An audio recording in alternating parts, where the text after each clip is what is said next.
नमस्कार, मैं नितेश सिंह। आप सभी का इस चैनल पर स्वागत है। आशा करता हूँ आप सभी लोग अच्छे होंगे, स्वस्थ होंगे और पढ़ाई भी कर रहे होंगे।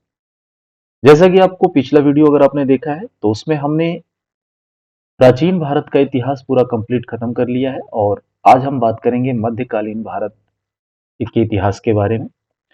तो ये जो बुक है, आप जैसा कि मैं पीछे भी बता चुका हूँ कि ये घटना चक्र की एसएससी की जो सामान्य अध्ययन की बुक है, जिसमें 2006 से लेकर के 2019 तक के सभी क्वेश्चंस को कंपाइल किया गया है, इकट्ठा किया गया है।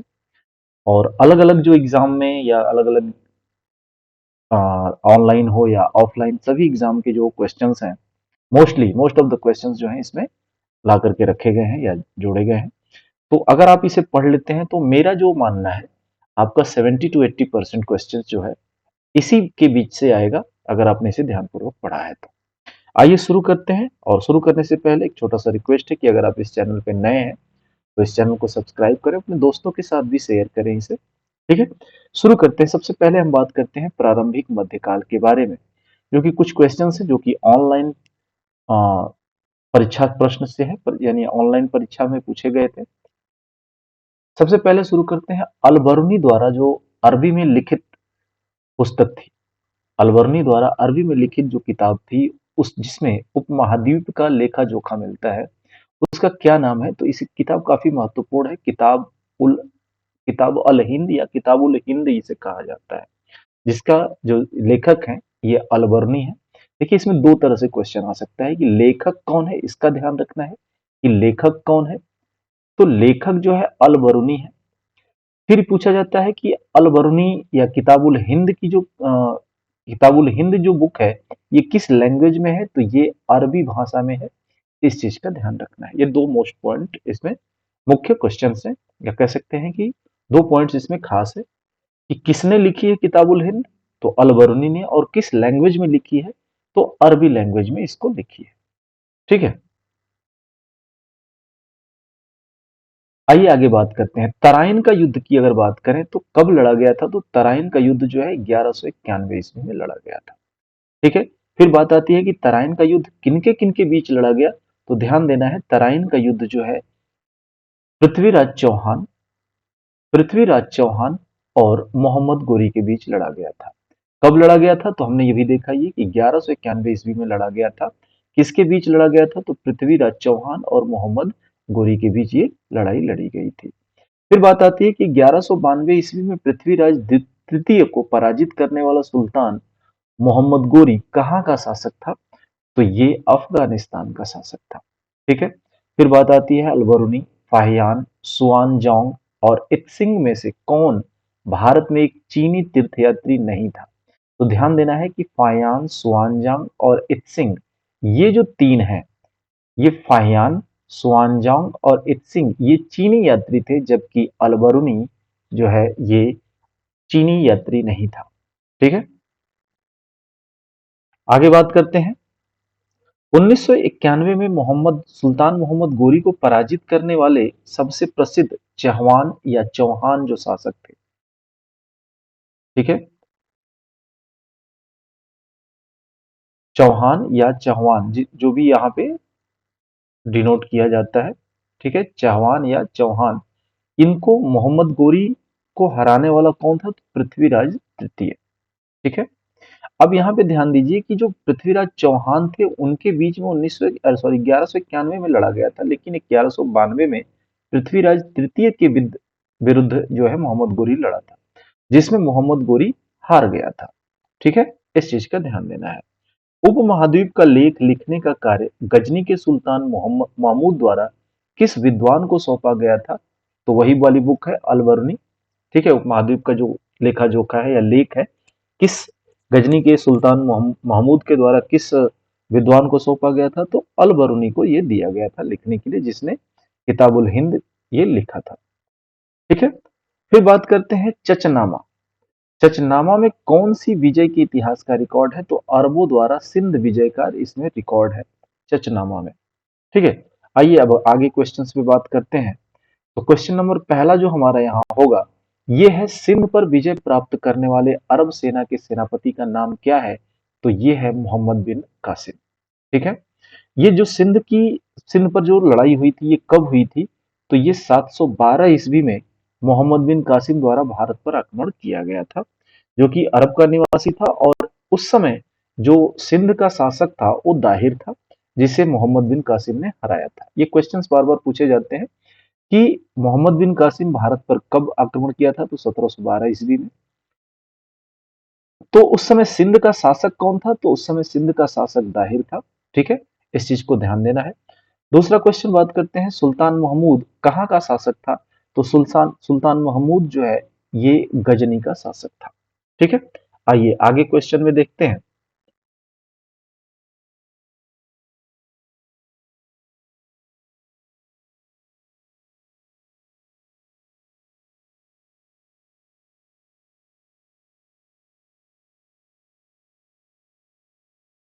फिर बात करते हैं तराइन की दूसरी लड़ाई। तराइन की पहली लड़ाई 1191 में हुई थी। ठीक है, 1191 में। तो दूसरी लड़ाई जो है पृथ्वीराज को किसने पराजित किया था, तो यहाँ पे मोहम्मद गोरी ने दोबारा पराजित किया था। ठीक है, पृथ्वीराज को किसने पराजित किया, तो मोहम्मद गोरी ने यहाँ पे पराजित किया था। अब यहाँ ध्यान देना है, तराइन की पहली लड़ाई 1191 में मोहम्मद गोरी और पृथ्वीराज चौहान के बीच हुई थी। इसी मैदान पर दूसरी लड़ाई इनके बीच 1192 में हुई। प्रथम युद्ध में पृथ्वीराज विजयी रहे, जबकि तृतीय युद्ध में मोहम्मद गोरी की प्रथम युद्ध में पृथ्वीराज विजयी रहे, जबकि द्वितीय युद्ध में मोहम्मद गोरी की विजय हो गई थी। ठीक है,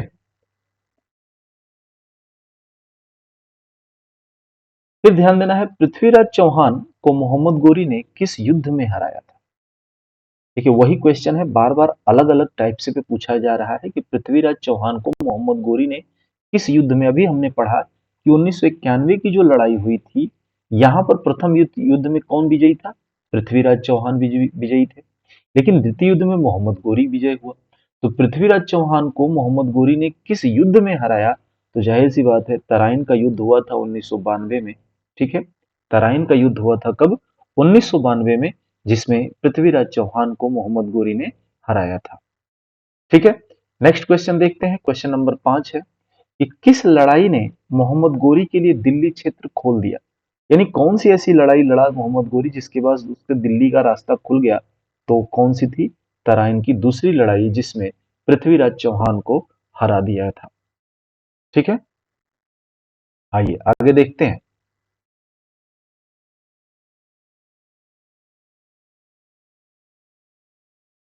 बात करते हैं नंबर 6, तराइन का द्वितीय युद्ध किनके बीच लड़ा गया था। फिर वही क्वेश्चन है, तो ध्यान दीजिए, मोहम्मद गोरी तथा पृथ्वीराज चौहान के बीच लड़ा गया था। तराइन का द्वितीय युद्ध कब लड़ा गया था, तो 1192 ईस्वी में लड़ा गया था, जिसमें पृथ्वीराज चौहान हार गए थे। ठीक है, नेक्स्ट क्वेश्चन है, निम्नलिखित में से किस राजपूत राजा ने मोहम्मद गोरी को पहली बार हराया था। मोहम्मद गोरी को किसने हराया, तो बघेल भीम ने पहली बार हराया था। ठीक है, ये 1178 ईस्वी में हराया था इनको। फिर बात करते हैं, इसमें से बात करेंगे क्वेश्चन नंबर 8, निम्नलिखित में से किसका मिलान सही किया गया है। तो इसको अगर देखा जाए, तो यहाँ देखिए, जो कुछ व्यक्ति हैं और उनसे जुड़ी घटनाओं को यहाँ पे वर्णित किया गया है, तो कौन सा इसमें मिलान सही है, इस चीज को हमें देखना है। तो सी, यानी कि केवल एक, यानी कि सुल्तान महमूद का संबंध सोमनाथ को लूटने से था। बाकी सभी, ये भी संबंध गलत है, ये संबंध गलत है, और ये संबंध गलत है। ठीक है, यानी कि सुल्तान महमूद गजनवी द्वारा सोमनाथ की लूट हुई थी। उसके बाद बाकी सभी जो है ये रॉन्ग है। फिर बात करेंगे हम नेक्स्ट, अगर बात करें चैप्टर की, तो ये सल्तनत काल आ जाता है। इसमें अगर हम कुछ क्वेश्चन को देखें, तो यहाँ क्वेश्चन आता है कि किस विश्व विरासत स्थल में इल्तुतमिश की कब्र है। तो विश्व विरासत स्थल कुतुब मीनार है, जो कि नई दिल्ली में मेहरौली के क्षेत्र में पड़ता है। ठीक है, कुतुब मीनार परिसर में इल्तुतमिश की कब्र है। चांदी का सिक्का जिसको टंका कहा जाता था, किसने चलवाया था, तो इल्तुतमिश ने चलवाया था। ठीक है, लौह स्तंभ कहाँ स्थित है, तो ये कुतुब मीनार भवन समूह में स्थित है। ठीक है, लौह स्तंभ जिस पे जंग नहीं लगा हुआ है, ऐसा कहा जाता है कि जंग नहीं लगने वाला ऐसा धातु है, तो जिसे लौह स्तंभ कहते हैं। तो ये कुतुब मीनार के परिसर में ही स्थित है। फिर बात करते हैं अलाई दरवाजा किस विश्व विरासत स्थल में है, यानी कि कहाँ पे है ये अलाई दरवाजा? तो ये भी कुतुब मीनार के ही परिसर में देखने को मिलता है। कुतुब मीनार कहाँ है? तो हमने बात किया दिल्ली में है। कहाँ है? तो खास जगह है मेहरौली का क्षेत्र, वहां पे ये स्थित है। सुल्तान अलाउद्दीन खिलजी का पहला सैन्य अभियान गुजरात, रणथंभौर, देवगिरी, चित्तौड़ में से किस क्षेत्र के विरुद्ध हुआ था? तो सुल्तान अलाउद्दीन खिलजी का पहला सैन्य अभियान जो है रणथंभौर के विरुद्ध हुआ था। ठीक है। तैमूर, रणथंभौर कहाँ है? तो ये राजस्थान में है, इस चीज का भी ध्यान रखना है। तैमूर ने जिस किसके शासनकाल में भारत पर आक्रमण किया? तो नासिरुद्दीन महमूद शाह के शासनकाल में तैमूर ने भारत पर आक्रमण किया था। ठीक है। लैला मजनू, नूह सिपीहर, आशिका, तूतीनामा में से कौन सी रचना अमीर खुसरो की नहीं मानी जाती है? तो तूतीनामा जो ये रचना है ये अमीर खुसरो की नहीं है।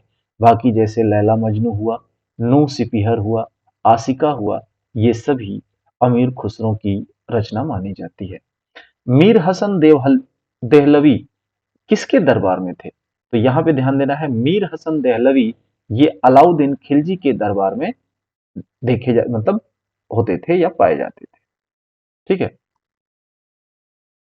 कुतुबुद्दीन ऐबक, गयासुद्दीन बलबन, शमसुद्दीन इल्तुतमिश तथा रजिया को अपने शासनकाल की अवधि के अनुसार सही क्रम में व्यवस्थित करें, यानी सबसे पहले शासन कौन किया? तो अगर इसमें शासन के क्रमानुसार बात करें तो सबसे पहले कुतुबुद्दीन ऐबक, फिर शमसुद्दीन इल्तुतमिश, फिर रजिया सुल्तान और फिर उसके बाद आए गयासुद्दीन बलबन। ठीक है। रजिया सुल्तान किस शासक की पुत्री थी? तो ये शमसुद्दीन इल्तुतमिश की पुत्री थी। ठीक है। इससे भी ध्यान रखना है कि शमसुद्दीन इल्तुतमिश की पुत्री थी रजिया, तो जाहिर सी बात है इनके बाद ही ये आएगी। ठीक है।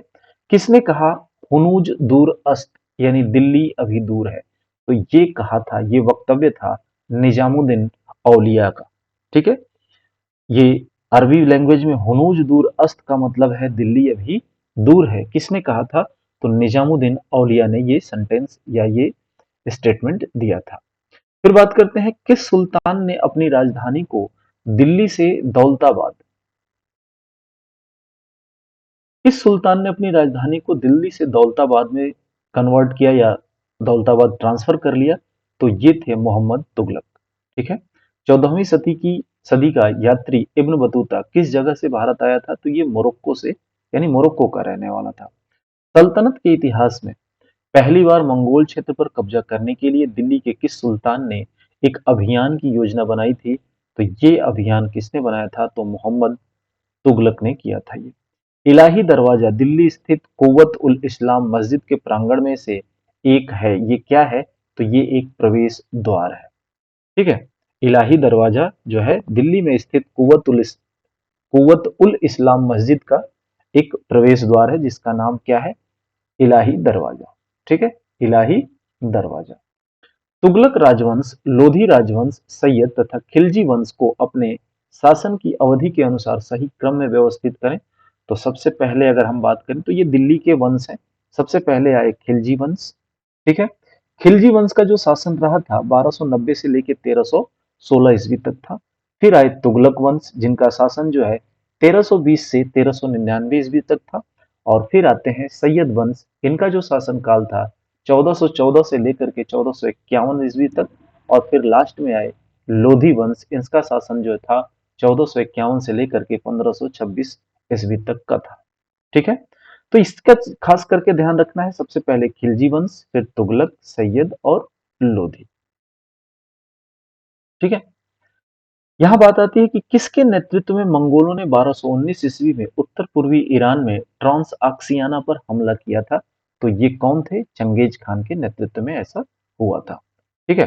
अलाउद्दीन खिलजी ने खराज, कनकुत, घरी एवं जकात में से किस पर, यानी किस कर की शुरुआत की थी? तो यहाँ पे ये एक घरी नाम करके कर था, इसकी इन्होंने शुरुआत की थी। ठीक है।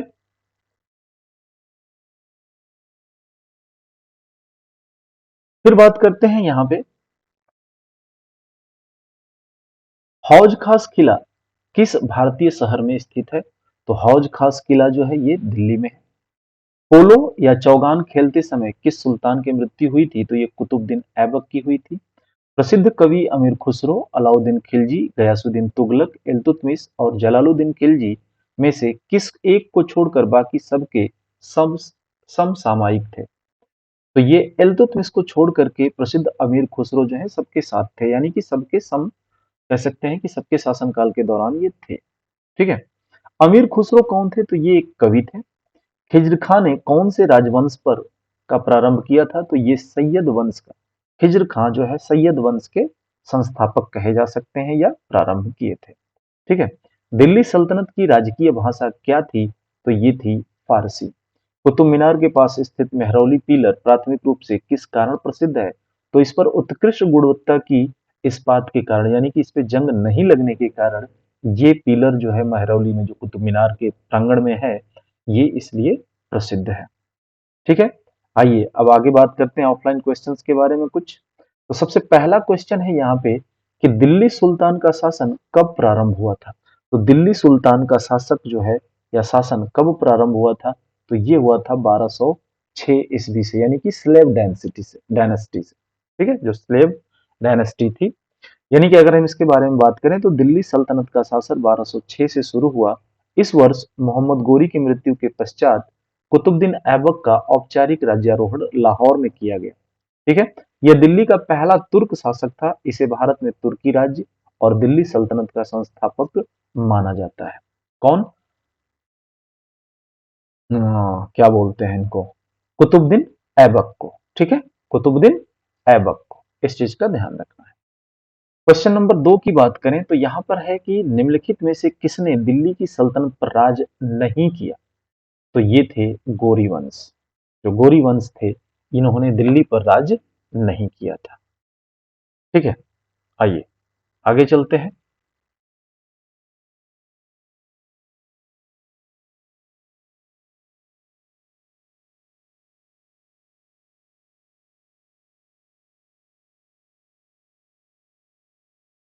फिर बात करते हैं अजमेर में 2.5 दिन का झोपड़ा किसने बनवाया था? तो यहाँ पे भी ध्यान देना है, कुतुबुद्दीन ऐबक ने अजमेर में 2.5 दिन का झोपड़ा बनवाया था। ठीक है। आगे बात करते हैं क्वेश्चन नंबर 4। निम्नलिखित को काल क्रमानुसार रखें, यानी कि किसका काल सबसे पहले था, इसके अकॉर्डिंग इसमें रखने के लिए बात हो रही है। किसको किसको? तुगलक। ठीक है, तुगलक, लोधी, सैयद, इलबारी और खिलजी। तो यहाँ पे डी ऑप्शन सही होगा। सबसे पहले अगर हम बात करें तो कौन आते हैं? इलबारी, फिर आते हैं खिलजी, फिर आते हैं तुगलक, फिर सैयद और फिर लोधी। ठीक है। आगे इसको कालक्रम के अनुसार भी थोड़ा सा देख लेते हैं। तो इलबारी तुर्क जो है 1210 से लेकर के इलबारी तुर्क जो है 1210 से लेकर के 1266 तक का इनका शासन होता है। फिर आते हैं खिलजी वंश, जिनका शासन 1290 से 1320 ईस्वी के दौरान होता है। तुगलक वंश 1320 से 1414, सैयद वंश 1414 से लेकर के 1451 ईस्वी तक। फिर इसके बाद आता है लास्ट में लोधी वंश। ठीक है, जो कि 1451 से लेकर 1526 ईस्वी तक ये चला था। ठीक। किस शताब्दी में दिल्ली का कुतुब मीनार बनाया गया था? तो यहाँ ध्यान देना है कि दिल्ली का जो कुतुब मीनार है, ये 13वीं शताब्दी में इसका निर्माण हुआ था। तो इसमें भी थोड़ा सा कहानी है, इसको थोड़ा सा जान लेते हैं। क्योंकि अलग अलग शासन में या अलग अलग सुल्तानों के टाइम में कुछ अलग अलग उसमें रिनोवेशन हुए, कुछ बदलाव हुए, तो इससे भी जुड़े कुछ क्वेश्चंस पूछ लिए जाते हैं। तो इसका हमें डिफिनेशन थोड़ा देख लेना चाहिए। कुतुब मीनार के निर्माण का प्रारंभ कुतुबुद्दीन ऐबक ने 1206 से 1210 ईस्वी में किया। यह इल्तुतमिश 1210 से 1236 के कार्यकाल में पूरा हुआ। ध्यान देना है, शुरू किसने करवाया था? कुतुबुद्दीन ऐबक ने। कंप्लीट किसके शासनकाल में हुआ? इल्तुतमिश के शासनकाल। फिर क्या हुआ कि प्रसिद्ध सूफी ख्वाजा कुतुबुद्दीन बख्तियार काकी के नाम पर इसका नाम कुतुब मीनार रखा गया। ठीक है। अंतः निर्माण वर्ष के अनुसार यह 13वीं शताब्दी में बनवाया गया। फिरोज शाह तुगलक के शासनकाल में इसकी चौथी मंजिल को काफी नुकसान यानी कि हानि पहुंची थी, जिस पर फिरोज ने चौथी मंजिल के स्थान पर 2 और मंजिलों का भी निर्माण करवाया। यानी कुल 3 कह सकते हैं कि राजाओं ने शासन किया उस कार्यकाल के दौरान, तो उसमें कुछ सबसे पहले तो ये ध्यान रखना है कि कुतुबुद्दीन ऐबक ने इसे शुरू कराया, यानी बनाने की ठानी, शुरू कराया। इल्तुतमिश के शासनकाल में कंप्लीट हुआ और ये कुतुबुद्दीन बख्तियार काकी के नाम पर इसका कुतुब मीनार रखा गया है, ना कि कुतुबुद्दीन ऐबक के नाम पर। इस चीज का भी ध्यान देना है, ठीक है। इसके बाद जो 13वीं शताब्दी में ये कंप्लीट होता है, लेकिन फिरोज शाह तुगलक के शासनकाल में चौथी मंजिल में कुछ तोड़फोड़ हो गई या कुछ टूट फूट होने के कारण फिरोज शाह ने क्या किया, चौथी मंजिल के स्थान पर दो और मंजिलों का निर्माण करवा दिया, ठीक है। फिर बात करते हैं क्वेश्चन नंबर 6, कुतुब मीनार किस प्रसिद्ध शासक ने पूरा किया। देखिए वही बात आ गई, कुतुब मीनार को किस प्रसिद्ध शासक ने पूरा करवाया था, तो ये पूरा करवाया था इल्तुतमिश ने, ठीक है। फिरोज शाह तुगलक में तो क्या हुआ था, सिर्फ चौथी मंजिल टूटने के कारण उस पर दो और मंजिल का बना दिया गया था या बनवा दिया गया था। फिर बात करते हैं क्वेश्चन नंबर 7, दिल्ली के सुल्तान का पद संभालने से पहले बलबन किस सुल्तान का प्रधानमंत्री था, तो ये नसीरुद्दीन जो है, नसीरुद्दीन जो सुल्तान थे उनका ये प्रधानमंत्री होते थे पहले, ठीक है। निम्नलिखित में से दिल्ली का पहला प्रभुता संपन्न सुल्तान कौन था, ऐसा कौन सुल्तान था दिल्ली में जिसे प्रभुता संपन्न सुल्तान के नाम से जाना जाता था, तो ये थे इल्तुतमिश, ठीक है। आगे देखते हैं क्वेश्चन में, क्वेश्चन नंबर 9 की बात करेंगे हम यहाँ पे, दिल्ली सल्तनत का उद्धारक कौन था, तो दिल्ली सल्तनत का उद्धारक यानी कि उसको कह सकते हैं कि फ्री करने वाला या बहुत सारी चीजें इसमें लाने वाला, तो अभी हमने ऊपर भी देखा इल्तुतमिश, ठीक है। प्रभुता संपन्न सुल्तान इल्तुतमिश, दिल्ली सल्तनत का उद्धारक कौन था, तो इल्तुतमिश, ठीक है।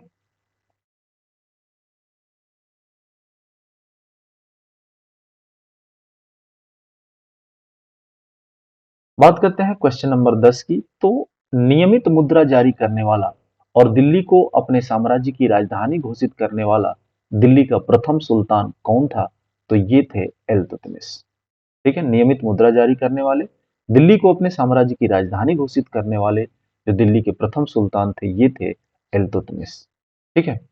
चंगेज खान ने जलालुद्दीन का पीछा करते हुए किसके शासनकाल में भारत की सीमाओं पर आक्रमण किया था, तो ये इल्तुतमिश के शासनकाल में चंगेज खान ने जलालुद्दीन का पीछा करते हुए भारतीय सीमाओं पर भी आक्रमण किया था, ठीक है।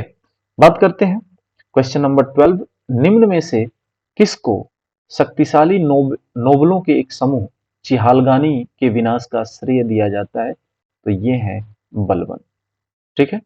यानी कि बलबन जो है जिनका शासनकाल 1266 से लेकर के 1287 ईस्वी तक रहा, ने इल्तुतमिश द्वारा स्थापित 40 तुर्की सरदारों के दल यानी चिहालगानी को समाप्त कर दिया था।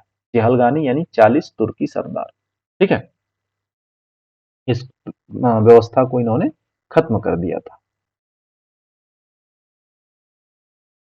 क्वेश्चन नंबर 13 बात करता है कि प्रसिद्ध फारसी त्योहार नौरोज का प्रवर्तन किसने किया, यानी कौन ये शुरू किया नौरोज, तो ये थे बलबन, ठीक है।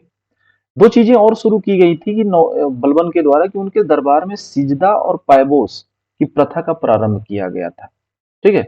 इसका भी पूछा जाता है कि सजदा या पैबोस की प्रथा किसने शुरू की थी, तो यहाँ ध्यान देना है बलबन। और नौरोज एक त्योहार है, इसका शुरुआत किसने किया था, तो यहाँ भी बात आती है बलबन से जुड़ा हुआ, ठीक है। चिहलगानी या फोर्टी के रूप में विख्यात तुर्की सामंतों की शक्ति को भंग करने वाला प्रथम दिल्ली का सुल्तान कौन था, तो अभी हमने बात किया ये जो 40 सिपाहियों वाला जो सिस्टम था ये किसने खत्म किया, तो बलबन ने खत्म किया था। और ये शुरू किसने किया था, तो इल्तुतमिश ने, ठीक है। रजिया सुल्तान किसकी बेटी थी, तो रजिया सुल्तान जो है अल्तमस यानी कि इल्तुतमिश की बेटी थी, ठीक है। बात करते हैं क्वेश्चन नंबर 16, भारत की प्रथम महिला शासक, तो काफी प्रसिद्ध क्वेश्चन है, कई बार पूछा जा चुका है, तो ध्यान देना है रजिया सुल्तान। भारत की प्रथम महिला शासक कौन थी, तो रजिया सुल्तान। रजिया सुल्तान की कभी भी पूछता है कि जो कब्र है वो कहाँ है, तो ये है हरियाणा में एक डिस्ट्रिक्ट है कैथल, कैथल में ही रजिया सुल्तान का जो है कब्र है, या कह सकते हैं कि वहां पे उनको दफन किया गया था।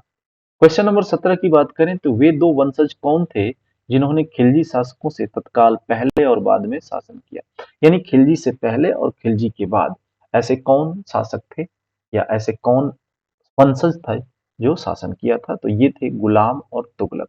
यानी खिलजी से पहले कौन किया था, गुलाम वंश ने, और खिलजी के बाद किसने किया, तो तुगलक वंश। ठीक है, नेक्स्ट क्वेश्चन की बात करते हैं। दिल्ली के खिलजी सुल्तान कौन थे? तो खिलजी सुल्तान जो थे वो तुर्क थे। दिल्ली के जो खिलजी सुल्तान थे वो कौन थे, तो तुर्क थे। इस चीज का भी ध्यान रखना है। क्वेश्चन नंबर 19 है, स्वयं को दूसरा सिकंदर यानी सिकंदर सानी कहने वाला सुल्तान कौन था? तो ये थे अलाउद्दीन खिलजी। सिकंदर सानी, या क्वेश्चन में उपनाम पूछता है कि कौन से ऐसे सिकंदर थे जिनका नाम सिकंदर सानी, यानी स्वयं को दूसरा सिकंदर घोषित किया किस सुल्तान ने? ध्यान रखना है, अलाउद्दीन खिलजी ने अपने आप को दूसरा सिकंदर यानी सिकंदर सानी कहने वाला सुल्तान बना था। ठीक है, बात करते हैं क्वेश्चन नंबर 20, सल्तनत वंश की विशालतम अस्थायी सेना जिसका भुगतान सीधा राज्य द्वारा किया जाता था, किसने बनाई थी? तो ये बनाई थी अलाउद्दीन खिलजी ने। ठीक है, दक्षिण विजय करने का मिशन अलाउद्दीन खिलजी ने किसे सौंपा था कि दक्षिण पर विजय कर लो? किसको दिया गया था ये? तो ये दिया था मलिक काफूर को। ये जिम्मा किसे दिया गया था? मलिक काफूर को। क्वेश्चन नंबर 22 22वां देखेंगे, बाजार विनियमन प्रणाली आरंभ की गई थी किसके शासनकाल में? तो ये अलाउद्दीन खिलजी के द्वारा बाजार विनियमन प्रणाली आरंभ की गई थी। ठीक है, क्वेश्चन नंबर 23 की बात करें तो वह सुल्तान कौन था जिसने खलीफा के अधिकार को मानने से इनकार कर दिया था? तो ये थे अलाउद्दीन खिलजी। खलीफा के खलीफा के अधिकार को मानने से इनकार करने वाला कौन शासक सुल्तान था? तो अलाउद्दीन खिलजी। ठीक है, आइए आगे बात करते हैं क्वेश्चन नंबर 24। निम्नलिखित में से किसे भारत का तोता कहा जाता है? भारत का तोता, ध्यान देना है, भारत का तोता कहा जाता है अमीर खुसरो को। भारत का तोता किसे कहा जाता है? अमीर खुसरो को। ठीक है, अमीर खुसरो। तूतीय हिंद, देखिए यहाँ पे ध्यान दीजिए, नाम थोड़ा सा चेंज भी हो सकता है। तूतीय हिंद या भारत का तोता अमीर खुसरो को कहा जाता है। निम्नलिखित में से बलबन से लेकर गयासुद्दीन तुगलक तक सभी सुल्तानों के संरक्षण का किसने उपभोग किया था? तो ये किया था अमीर खुसरो ने। किसने किया था?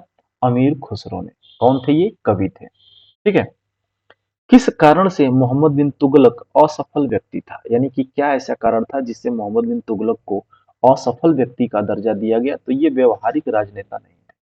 व्यवहारिक का मतलब है कि लोगों से बहुत ज्यादा इनका व्यवहार नहीं था, ये अपने आप में मस्त रहते थे, अपने ही आप में सब कुछ इनको लगता था कि जो हूं मैं ही हूं। ठीक है, वर्तमान दौलतबाद सॉरी दौलताबाद, वर्तमान दौलताबाद जहां मोहम्मद बिन तुगलक ने दिल्ली से राजधानी को स्थानांतरित किया था, किसके समीप स्थित है? तो ये है औरंगाबाद के पास। ठीक है, और दौलताबाद जो है महाराष्ट्र का एक नगर है, इसका प्राचीन नाम देवगिरी है। यह औरंगाबाद जिले में स्थित है। बात करते हैं क्वेश्चन नंबर 28 की। भारत में चमड़े की प्रतीक मुद्रा किसने प्रारंभ की थी? चमड़े की प्रतीक मुद्रा किसने प्रारंभ की थी? तो ये शुरू किया था मोहम्मद बिन तुगलक ने। ठीक है, मनियारों का राजकुमार किसे कहा जाता है? तो मनियारों का राजकुमार मोहम्मद बिन तुगलक को कहा जाता है। मनियारों का राजकुमार किसे कहा जाता है? तो मोहम्मद बिन तुगलक को कहा जाता है। ब्राह्मणों पर भी जजिया कर लगाने वाला दिल्ली का सुल्तान कौन था? तो ब्राह्मणों पर भी जजिया कर लगाया गया था फिरोज तुगलक के द्वारा। ठीक है, ब्राह्मणों पर भी जजिया कर लगाने वाला दिल्ली का सुल्तान फिरोज तुगलक था। उसने हिंदुओं को जिम्मी यानी इस्लाम स्वीकार न करने वाला कहा। उल्लेखनीय है कि भारतीय उपमहाद्वीप में सर्वप्रथम जजिया कर लगाने का श्रेय मोहम्मद गोरी को है। ठीक है, सर्वप्रथम जजिया कर जो लगाया था वो मोहम्मद गोरी ने लगाया था, लेकिन ब्राह्मणों पर भी जजिया कर लगाने वाला सुल्तान की अगर बात आती है तो कौन था? फिरोज तुगलक। ठीक है, क्वेश्चन नंबर 31 की बात करते हैं कि निम्नलिखित में से किस सुल्तान ने सती प्रथा रोकने का प्रयास किया था? तो सती प्रथा रोकने का प्रयास मोहम्मद बिन तुगलक ने किया था। सती प्रथा तो आप जानते ही होंगे, जनरली जिस पत्नी का हस्बैंड मर जाता था तो उस पत्नी को भी उसी चिता पर बैठकर यानी कि लेट करके जलना होता था। ठीक है, इस चीज पर रोक लगाने के लिए मोहम्मद बिन तुगलक ने बहुत अच्छा प्रयास किया था। यात्री इब्न बतूता कहाँ से आया था? तो ऊपर भी हमने बात किया था, इब्न बतूता मोरक्को का रहने वाला था, यानी मोरक्को से ये भारत आया था। बात करते हैं क्वेश्चन नंबर 33। इब्न बतूता किसके शासन में यानी शासनकाल में भारत आया था? तो ये मोहम्मद बिन तुगलक के शासनकाल में भारत आया था। ठीक है। कुतुब मीनार को जैसे हम आज उसे देखते हैं, अंततः पुनः निर्माण किया गया था, यानी कि ये फिरोज तुगलक द्वारा फाइनली जो हम आज देख रहे हैं, ये फाइनल कैसा कह रहा है कि फाइनल जो निर्माण है ये किसके द्वारा हुआ था? तो फिरोज तुगलक के द्वारा करवाया गया था, जो कि चौथी मंजिल टूट गई थी, तो फिरोज तुगलक ने उसी पे दो मंजिल और बनवा दिया था। ठीक है। बात करते हैं क्वेश्चन नंबर 35 की। तो निम्नलिखित दिल्ली के सुल्तानों में से किसने उत्तर भारत में कई शहरों की स्थापना की थी? तो उत्तर भारत में कई शहरों की स्थापना करने वाला सुल्तान कौन? फिरोज शाह तुगलक। ठीक है। क्वेश्चन नंबर 36 की बात करेंगे, तो किस वंश के सुल्तानों ने सबसे अधिक समय तक शासन किया था? तो सबसे अधिक समय तक शासन करने वाला जो वंश था ये था तुगलक वंश। ठीक है। 1320 से लेकर के 1399 तक, यानी लगभग 79 ईयर।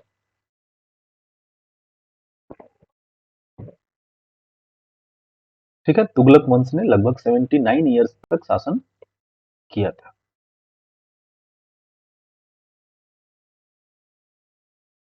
देखिए यहाँ पे दिया हुआ है क्वेश्चन नंबर 37। देखें तो नीचे दिए गए दिल्ली के सुल्तानों के वंशों को कालानुक्रम में व्यवस्थित कीजिए, यानी किस किस काल में इन्होंने अपना शासन किया था।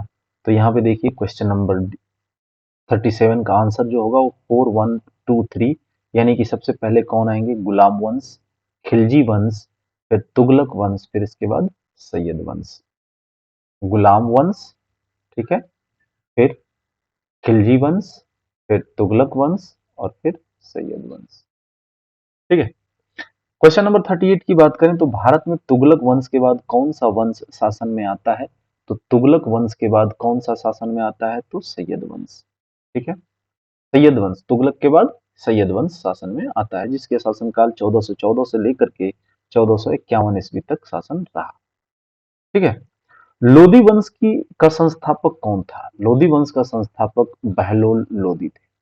लोधी वंश के संस्थापक बहलोल लोधी। लोधी वंश का जो कह सकते हैं कि जो शासन पीरियड था ये 1451 से लेकर के 1400 लगभग सॉरी 1526 तक था। ठीक है। दिल्ली सल्तनत का राज्यकाल कब समाप्त हुआ? तो ये 1526 में समाप्त हुआ था, क्योंकि 1526 में लोधी वंश का लास्ट चल रहा था। लोधी वंश 1526 में खत्म हो लिया, फिर इसके बाद जो है नया सेशन शुरू हुआ।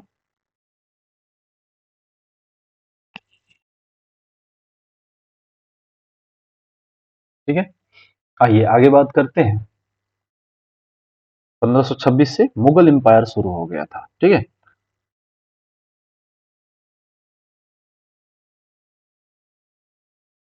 ये थोड़ा सा ऊपर नीचे करने में थोड़ा कष्ट है, लेकिन जल्द ही इसको सॉल्व कर लिया जाएगा, इस प्रॉब्लम को।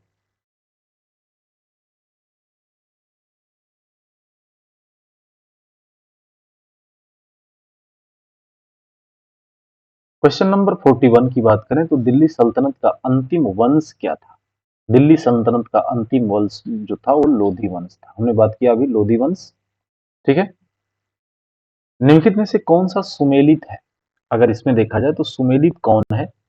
शमसे सिराज आफिफ, ये तारीख ए फिरोज शाही, यही एक जो है सुमेलित है, यानी इसका ये जोड़ा जो है ये सही है, बाकी सब गलत है।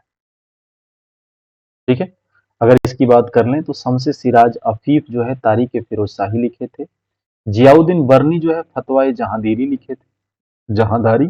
अमीर खुसरो जो है किरान उन सादेन आसिक तुगलकनामा। ठीक है। इब्न बतूता रहला लिखे थे। इस चीज का ध्यान रखना है। क्वेश्चन नंबर 43 की बात करें तो सुमेलित करना है मिलान को, कौन सा सही है? तो बी ऑप्शन हमारा सही हो रहा है। बी का क्या है, इस चीज को देखते हैं। तो पहले का जो है चौथा है, यानी तुगलकाबाद किला कहाँ किसने बनवाया था? तो ये बनवाया था फिरोज शाह, सॉरी गयासुद्दीन तुगलक ने। किसने बनवाया था? गयासुद्दीन तुगलक ने। लाल किला जो दिल्ली का है ये किसने बनवाया? तो ये शाहजहां ने बनवाया। हौज खास ये भी दिल्ली में है, ये किसने बनवाया था? तो फिरोज शाह तुगलक ने बनवाया। द सिटी ऑफ सीरी ये किसने बनवाया? तो ये अलाउद्दीन खिलजी ने बनवाया था। ठीक है, ये ध्यान देना है कि ये जो है ऐसे है, ये ऐसे है, बाकी ये दोनों सामने सामने सही होते हैं।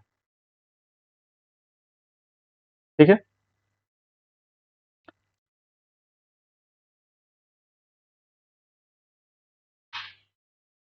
आगे बात करते हैं क्वेश्चन नंबर 44 के बारे में।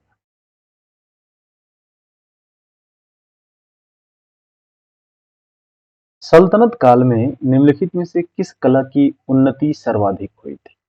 तो सबसे ज्यादा जो कला थी उसकी उन्नति हुई स्थापत्य कला। ठीक है, सल्तनत काल में सबसे ज्यादा जो किसी कला की उन्नति हुई तो वो थी स्थापत्य कला। अब बात करते हैं दूसरा चैप्टर सूफी और भक्ति आंदोलन से जुड़ा हुआ। ठीक है, तो संत कबीर किसके शिष्य थे? तो रामानंद के। ध्यान देना है। सिख धर्म को किस शताब्दी में स्थापित किया गया था? तो 15वीं 16वीं शताब्दी में सिख धर्म स्थापित किया गया था। सुर सतसई, सुर सारावली, साहित्य लहरी, सुर सागर में कौन सा ग्रंथ सूरदास का नहीं है? तो देखिए सब में सूर लगा हुआ है और जुड़ा हुआ इस तरह से लग रहा है, तो इसमें से जो है ये सूर सतसई ये सूरदास की रचना नहीं है। ठीक है, बाकी सूर सारावली, साहित्य लहरी, सूर सागर ये सूरदास की रचना है। संत रामानंद किस शाखा से संबंधित थे? ये तो राम मार्गी शाखा से संबंधित है। बंगाल के विख्यात संत चैतन्य किस शासक के समकालीन थे? तो ये अलाउद्दीन हुसैन शाह के समकालीन थे। सूरदास ने अपनी रचनाओं में किस भाषा का प्रयोग किया है? तो ये ब्रज भाषा का प्रयोग किया है।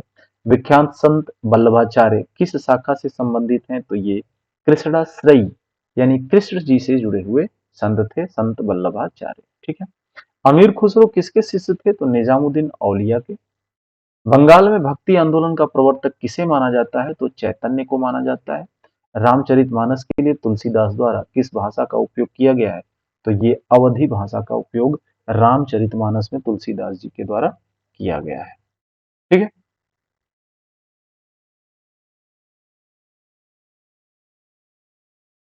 आइए ऑफलाइन से कुछ जुड़े हुए क्वेश्चंस की बात करते हैं। तो सबसे पहला क्वेश्चन हमारा होगा, सूफी परंपरा में पीर से क्या मतलब है? यानी पीर का क्या मतलब होता है?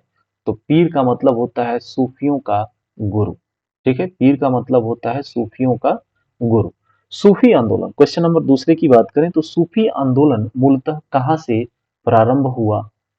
तो सूफी आंदोलन मूलतः फारस यानी कि पर्सिया से आरंभ हुआ था। बात करते हैं सूफी आदेशों को किस नाम से जाना जाता है? तो सूफी आदेशों को सिलसिला नाम से जाना जाता है। क्वेश्चन नंबर 4 की बात करेंगे तो अमीर खुसरो एक संगीतज्ञ थे और क्या थे? तो ये एक सूफी संत भी थे, फारसी तथा हिंदी का लेखक और विद्वान भी थे, इतिहासकार भी थे। यानी संगीतज्ञ के साथ साथ सूफी संत भी थे ये, फारसी और हिंदी के लेखक थे, इतिहासकार थे। ठीक है, अमीर खुसरो। आगे बात करते हैं क्वेश्चन नंबर 5, निम्नलिखित में से किसे तोताए हिंद कहा जाता है? अभी हमने ऊपर भी बात किया था, तोताए हिंद किसे कहा जाता है? तो अमीर खुसरो को तोताए हिंद कहा जाता है। बात करें संस्थापकों एवं भक्ति संप्रदायों के साथ मिलान करने की, तो कौन से संस्थापक कौन से भक्ति संप्रदाय के साथ जुड़े हुए हैं या कौन सा संप्रदाय इन्होंने शुरू किया था? तो इसकी अगर बात करें तो शंकर देव की बात करें तो ये जो है एक शरण धर्म शुरू किए थे, यानी एक शरण धर्म से जुड़े हुए हैं। जगजीवन की बात करें, जगजीवन की बात करें तो ये जो है सतनामी थे। लालगीन या लालबेग की बात करें तो ये थे अल्क अल खनामी। और गोविंद प्रभु की बात करें तो ये महानुभाव पंथ से जुड़े हुए थे। ठीक है, यानी कि ये जो स्टेटस है या कह सकते हैं कि ये जो नंबर क्रम है ये इससे सही सुमेलित होता है। ठीक है, क्वेश्चन नंबर 7 की बात करें तो सूफी संतों का मिलान सिलसिलों के साथ करें जिनसे वे संबंधित हैं, यानी कौन कौन सी उन्होंने आदेश दिए थे। तो अगर हम बात करें यहाँ पे,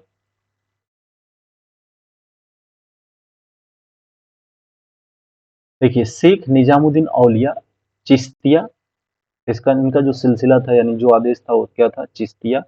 बहाउद्दीन जकारिया ये सुहरावर्दी, मियां मीर कादिरी, अहमद सरहिंदी ये नक्शबंदी से जुड़े हुए थे।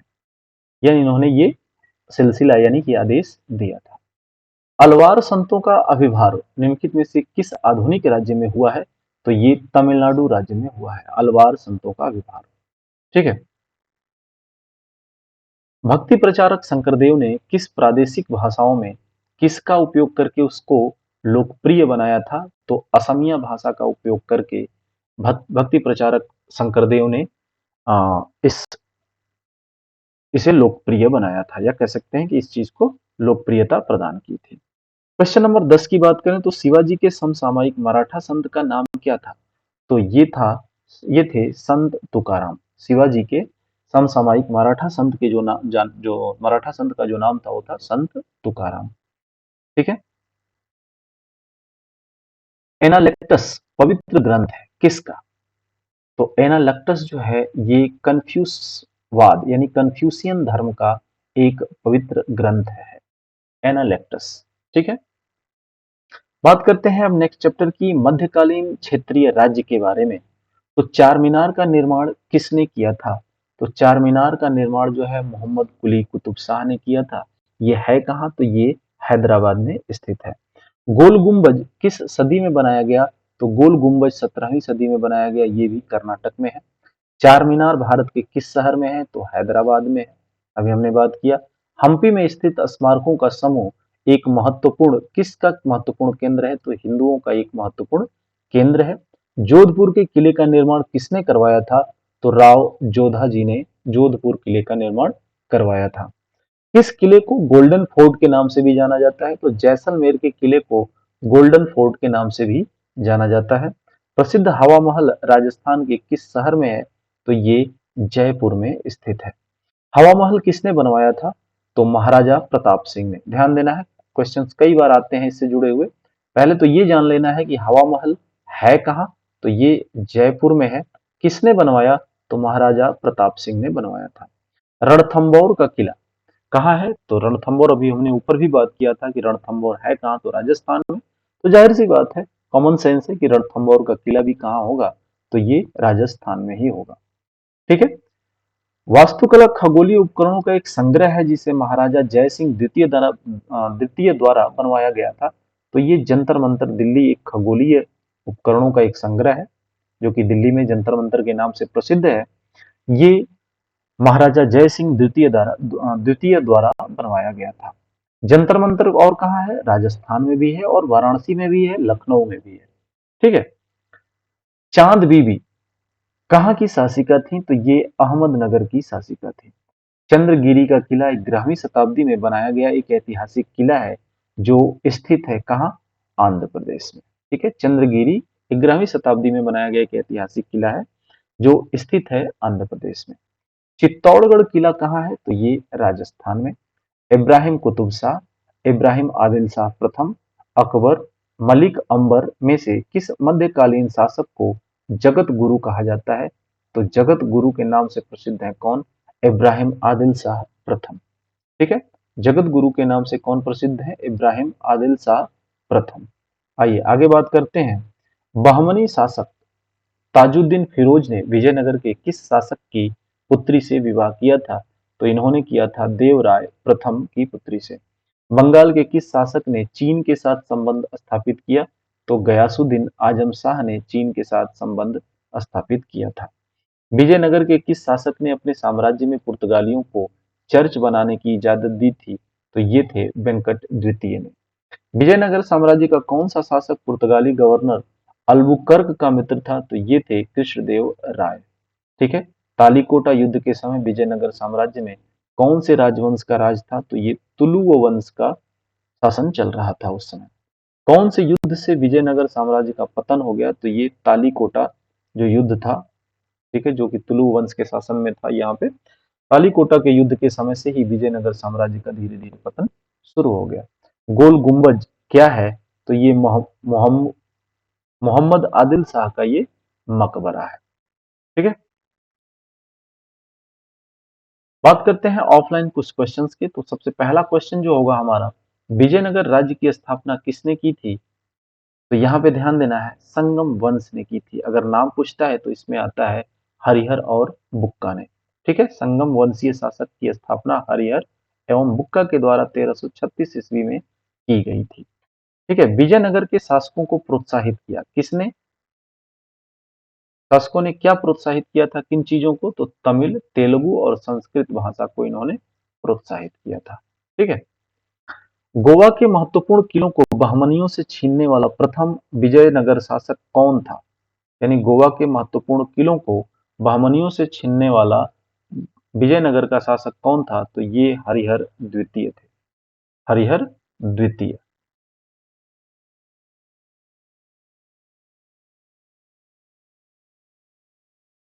क्वेश्चन नंबर 4 की बात करें तो 1420 ईस्वी में विजयनगर साम्राज्य में आने वाले इटली के यात्री का नाम क्या था? तो इटली का नाम था Niccolo de Conti. Niccolo de Conti. ठीक है, कृष्णदेव राय किस राजवंश के शासक थे? तो ये विजयनगर राजवंश के शासक थे। कृष्णदेव राय विजयनगर राजवंश के शासक थे। कृष्णदेव राय ने कौन सी पुस्तक लिखी है? तो कृष्णदेव राय ने अमुक्त माल्यद, अमुक्त माल्यद नाम से इन्होंने एक पुस्तक लिखी है। ठीक है,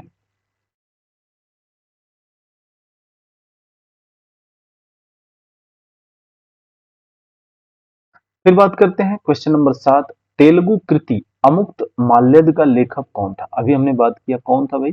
तो कृष्णदेव राय। अमुक्त माल्यद। ठीक है,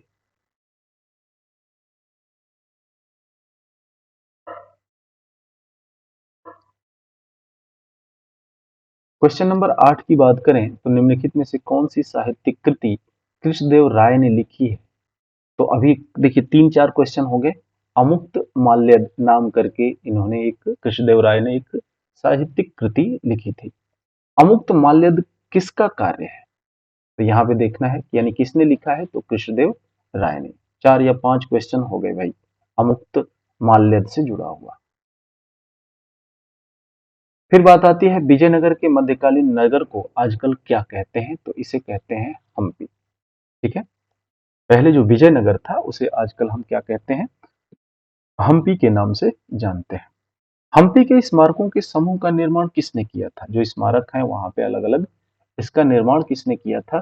तो हरिहर और बुक्का ने किया था। ध्यान देना है, विजयनगर साम्राज्य की जो स्थापना है हरिहर और बुक्का ने करी थी। तो हम्पी के स्मारकों के जो समूह निर्माण है ये किसने किया था? तो हरिहर और बुक्का ने किया था।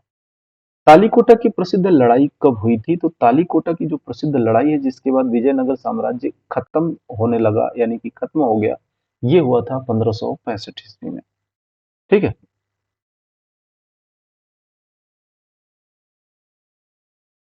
क्वेश्चन नंबर 13 है मरमर विधि, मरमर विधि से गोल गुंबज का निर्माण किस शासक द्वारा किया गया था? तो ये किया गया था मोहम्मद आदिल शाह द्वितीय के शासक के द्वारा, यानी मोहम्मद आदिल शाह द्वितीय के द्वारा मरमर विधि का सिक्के थ्रू थ्रू जो है गोल गुंबज का निर्माण किया गया था। निम्नलिखित बहमन शासकों में से बीजापुर में प्रसिद्ध गोल गुंबज का निर्माण किसने करवाया था?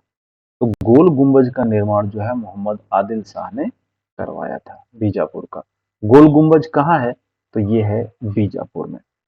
ठीक है, बीजापुर अपनी किस चीज के लिए जाना जाता है? तो वही चीज है गोल गुंबज। बीजापुर में क्या है? गोल गुंबज।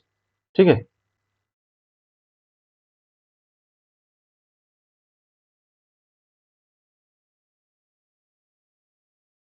निम्नलिखित में से किस राजवंश ने बीजापुर में स्वतंत्र शासन की स्थापना की थी? तो ये थे आदिल शाही। ठीक है, क्वेश्चन नंबर 18 की बात करते हैं। तो निम्नलिखित में से किस उस शासक का नाम क्या है जिसने विजय स्तंभ का निर्माण कराया था? तो विजय स्तंभ का निर्माण जो है राणा कुंभा ने करवाया। विजय स्तंभ का निर्माण जो है किसने करवाया था? राणा कुंभा ने। और विजय स्तंभ है कहाँ? तो ये राजस्थान में है। ठीक है, विजय स्तंभ कहाँ है? तो ये राजस्थान में है। चित्तौड़ का कीर्ति स्तंभ किसने बनवाया था? तो ये बनवाया था राणा कुंभा ने। ठीक है। चित्तौड़ का कीर्ति स्तंभ किसने बनवाया? तो राणा कुंभा ने। चित्तौड़ में विजय स्तंभ टावर ऑफ विक्ट्री किसने बनवाया? फिर वही बात आ गई, राणा कुंभा ने। विक्ट्री जिसे टावर ऑफ विक्ट्री भी कहते हैं, विजय स्तंभ भी कहते हैं। ठीक है। क्वेश्चन नंबर 21 की बात करें तो यहाँ पे क्वेश्चन है कि किसने बीदर में मदरसे का निर्माण कराया था? तो ये महमूद गवा ने बीदर में मदरसे का निर्माण करवाया था। क्वेश्चन नंबर 22 यानी 22वां देखें, सुविख्यात कोहिनूर हीरा किस खान से निकाला गया था? तो ये गोलकुंडा के खान से निकाला गया था। फिर बात करेंगे हम आगे एक नेक्स्ट चैप्टर की, मुगल काल। ठीक है। मुगल काल के बारे में बात करें तो कुछ ऑनलाइन प्रश्नों को देखते हैं 2016 से जो 2018 के आसपास में ये आए हैं एग्जाम में। राजकुमार सलीम आगे चलकर कौन से सम्राट कहलाए? तो राजकुमार सलीम का ही नाम क्या है? जहांगीर है।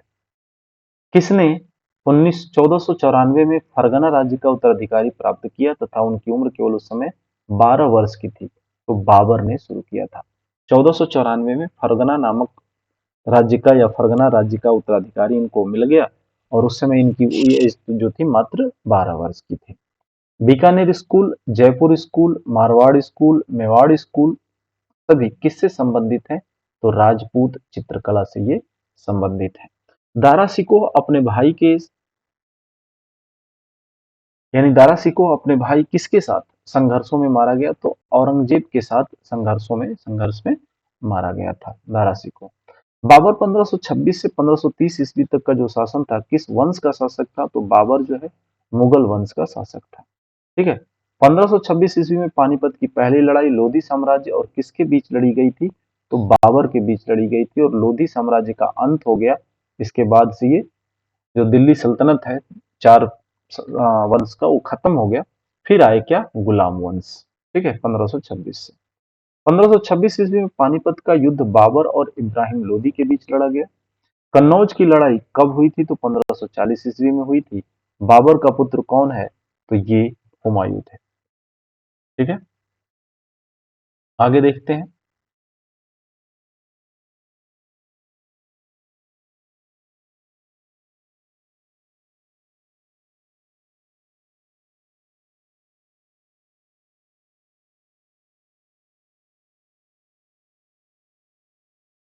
बात करते हैं जामा मस्जिद इन विश्व धरोहर स्थलों में से किसमें स्थित है? तो जामा मस्जिद जो है फतेहपुर सिकरी में स्थित है। ठीक है। अकबर 1556 से 1605 ईस्वी तक किस वंश का शासक था? तो ये मुगल वंश का शासक था। हल्दी घाटी का युद्ध 1576 में लड़ा गया। किस विश्व विरासत स्थल को स्मारक को मुगल वंश के कब्रिस्तान के रूप में लोकप्रियता प्राप्त है? तो ये है हुमायूं का मकबरा। दिल्ली के किस लड़ाई को दिल्ली के लिए किस वर्ष लड़ाई लड़ी गई थी? तो 1556 में। अकबर के शासनकाल के दौरान मुगल साम्राज्य का वित्त मंत्री कौन था? तो राजा टोडरमल। भारतीय महाद्वीप में पहला उद्यान मकबरा कौन सा था? तो हुमायूं का मकबरा। ठीक है। अकबर ने अपने दरबारी संगीत के रूप में किसे नियुक्त किया था? तो यहाँ ध्यान देना है, अकबर ने अपने दरबारी संगीतज्ञ के रूप में मियां तानसेन को नियुक्त किया था। बीरबल बीरबल किसकी अदालत में एक सलाहकार था? तो ये अकबर की अदालत में एक सलाहकार थे। मुगल सम्राट अकबर का विश्वसनीय सेनापति कौन था? तो मान सिंह प्रथम। विश्वसनीय सेनापति कौन था? मान सिंह प्रथम। खास महल और शीश महल का निर्माण किस विश्व धरोहर स्मारक में किया गया है? तो ये आगरे का जो किला है, यानी कि आगरा का जो रेड फोर्ट है, इसमें खास महल और शीश महल का निर्माण किया गया है। आगरा के किले को किसने बनवाया था? तो ये अकबर ने बनवाया। जरदोजी कढ़ाई अकबर के तहत लोकप्रिय हुई थी।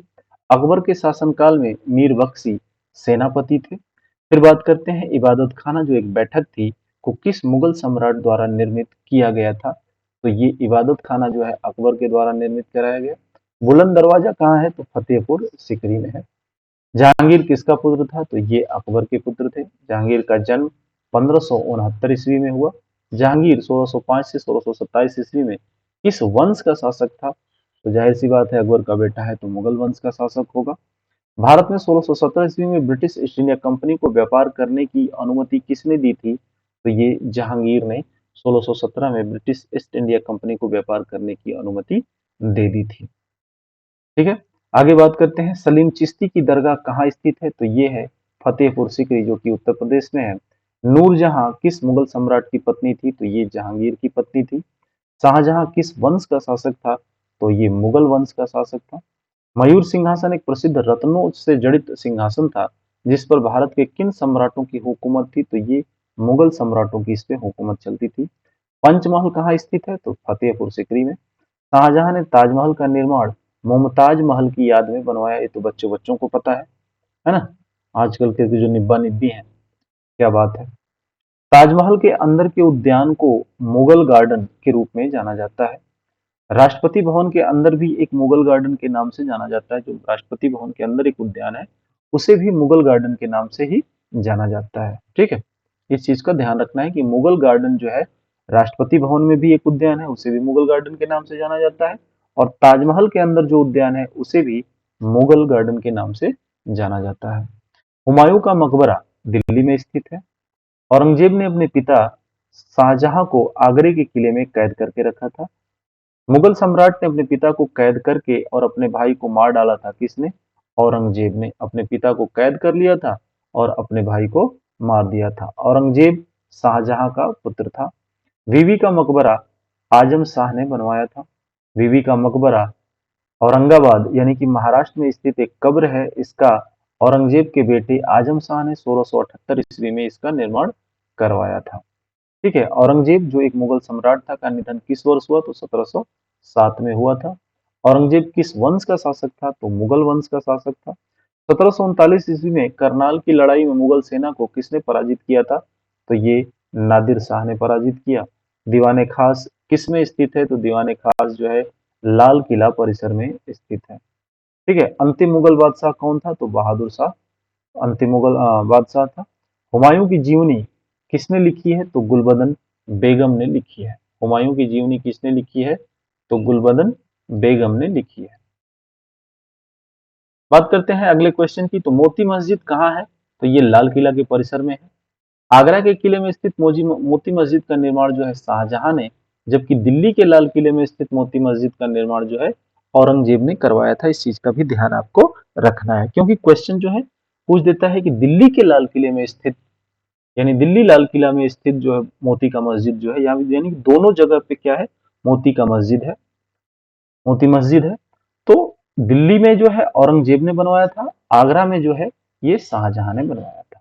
ठीक है। बहादुर शाह प्रथम का जन्म 1643 ईस्वी में हुआ। बहादुर शाह 1707 से लेकर 1712 ईस्वी तक शासन किया। किस वंश का शासक था? तो ये मुगल वंश का शासक था। कौन मुगल वंश का शासक नहीं था? तो शेर शाह सूरी। रज्म रज्मनामा ये एक महाभारत को जो फारसी में अनुवाद करके लिखा गया था, जिसका नाम दिया गया था रज्मनामा। यानी क्वेश्चन आता है कि महाभारत को फारसी में अनुवाद करके किस का नाम दिया गया या क्या नाम से रखा गया? तो ध्यान देना है, रज्मनामा के नाम से जाना जाता है, जो महाभारत को फारसी में अनुवादित किया गया है। कहा जाता है कि फारस की राजधानी इस्फहान ने एक स्मारक के निर्माण के लिए प्रेरणा प्रदान की। वह स्मारक कौन सा है? तो लाल किला परिसर है। ताजमहल का निर्माण एक 17वीं शताब्दी में हुआ। किसके शासनकाल में वकील पद को समाप्त कर दिया गया? तो शाहजहां के शासनकाल में। किस भू राजस्व व्यवस्था को टोडरमल प्रणाली कहा जाता है? जब्ती प्रणाली। मुगलों ने नवरोज का त्योहार किससे लिया है? यानी ये किसका त्योहार है नवरोज का?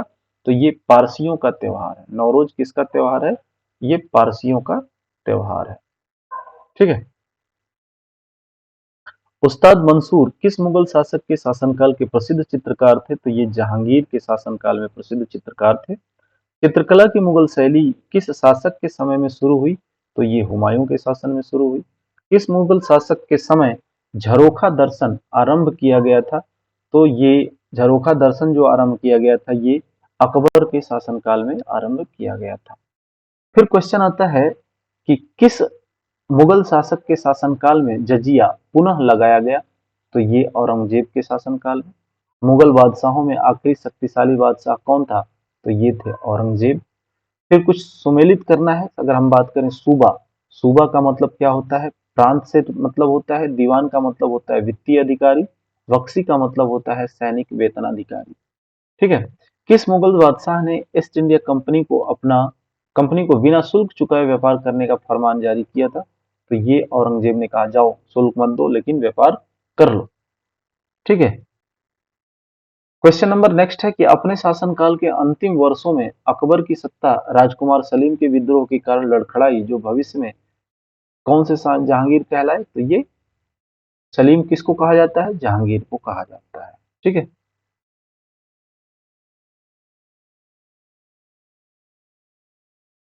बात करते हैं अपनी पिता की ओर से मुगल, एक मिनट, अपने पिता की ओर से, क्यों नहीं चल रहा है भाई हाइलाइटर? अपने पिता की ओर से,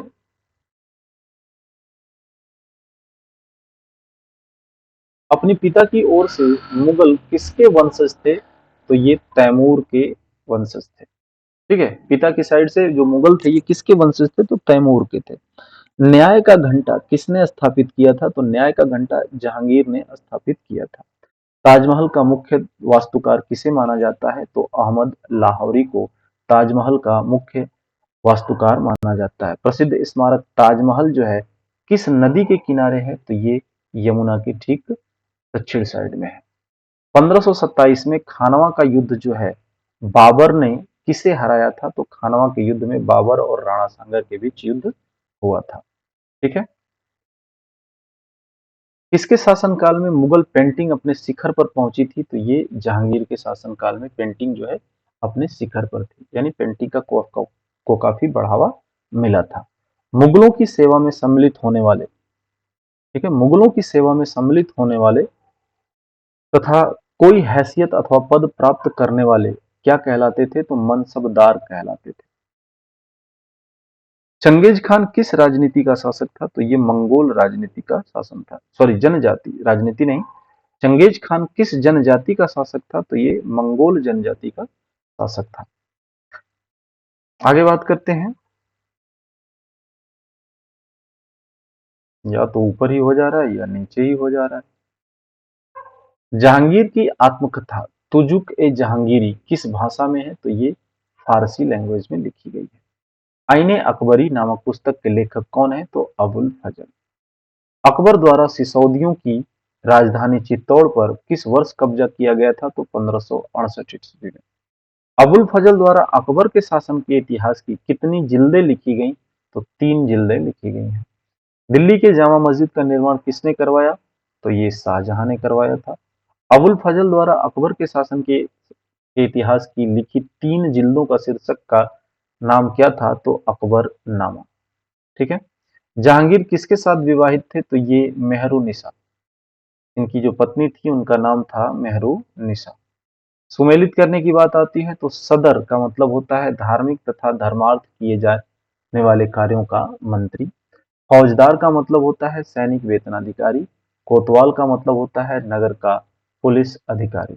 यहाँ भी दीवानी, दीवानी का मतलब है भू राजस्व एकत्र करने का यानी अधिकारी। ठीक है। फौजदारी अदालत का मतलब होता है आपराधिक न्यायालय, जहाँ पे काटने, मारने और इस तरह के जो केसेस आते हैं उसको क्या बोलते हैं? फौजदारी। इराक, ईरान, इराक और वर्तमान तुर्की के शासक तैमूर के परवर्ती कौन थे? तो ये मुगल थे, यानी तैमूर के ही जो वंशज थे आगे आकर के क्या बन गए? मुगल बन गए। ठीक है।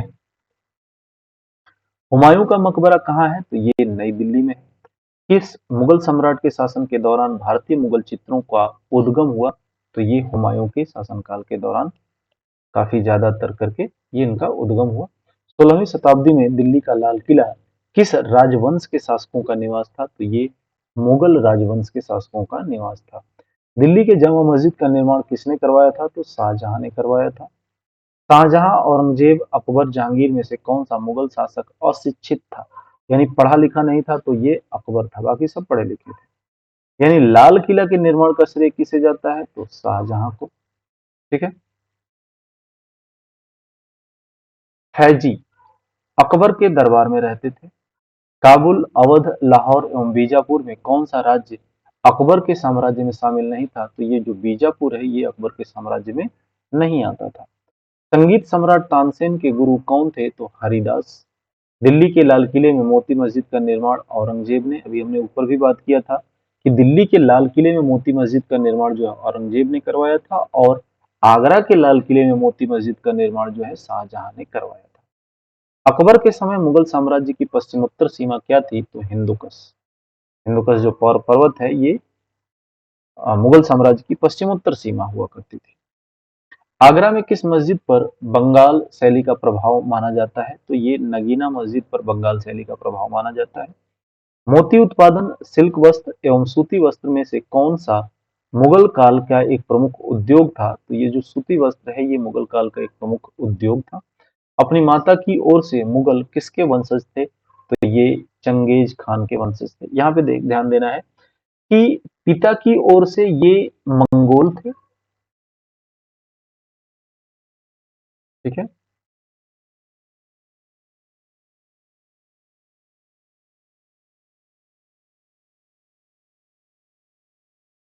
सॉरी, तैमूर से थे, तैमूर वंश थे होते थे। ठीक है, मुगल जो थे वो पिता की ओर से,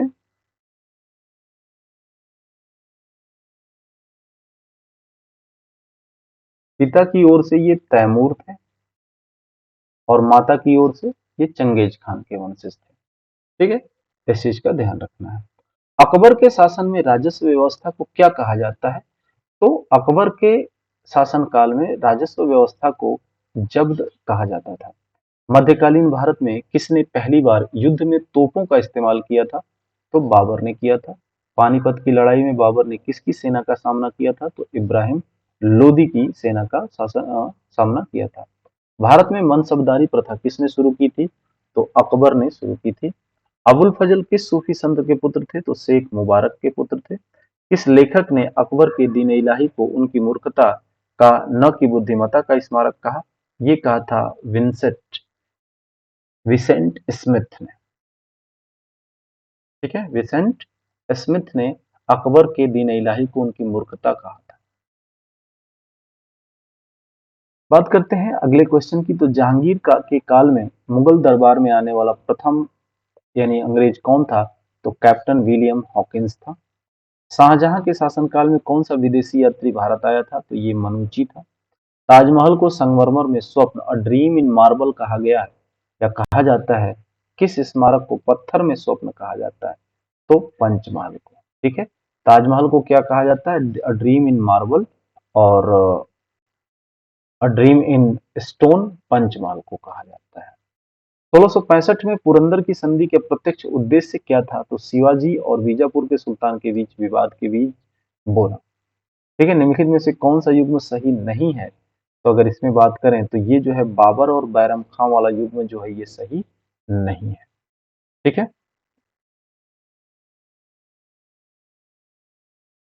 बात करते हैं बाबर ने भारत पर किस वर्ष आक्रमण किया था? तो भारत पर बाबर ने आक्रमण किया था 1526 में।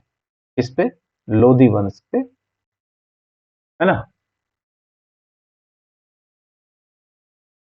पानीपत की पहली लड़ाई हुई थी इब्राहिम लोदी और बाबर के बीच, और उसी के बाद मुगल वंश का जो शासन था वो स्थापित करा गया था। आगे बात करते हैं क्वेश्चन नंबर 2। भारत में प्रथम मुगल शासक कौन था? तो बाबर, क्योंकि इसने लड़ा तो प्रथम यही बनेगा। ठीक है, भारत का प्रथम मुगल बादशाह कौन था? फिर वही क्वेश्चन है, बाबर। पानीपत की पहली लड़ाई किस वर्ष लड़ी गई थी? तो 1526 में बाबर और इब्राहिम लोदी के बीच लड़ी गई थी।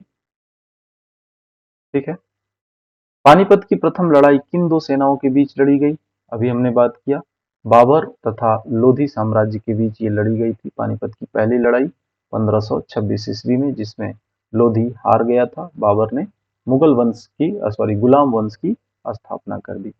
बाबर ने तुजुक बाबरी नामक अपने संस्मरण किस भाषा में लिखे थे? तो ये जो है तुजुक बाबरी तुर्की भाषा में लिखी गई है।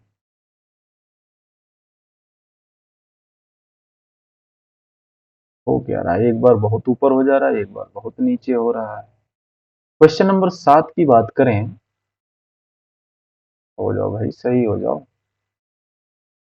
दिल्ली में मुगल साम्राज्य की नींव निम्नलिखित में से किस लड़ाई के परिणाम स्वरूप पड़ी? तो दिल्ली का जो मुगल साम्राज्य था वो पानीपत की पहली लड़ाई हुई, उसमें इब्राहिम लोधी हार गया बाबर से, और उसके बाद दिल्ली में मुगल साम्राज्य की नींव पड़ गई।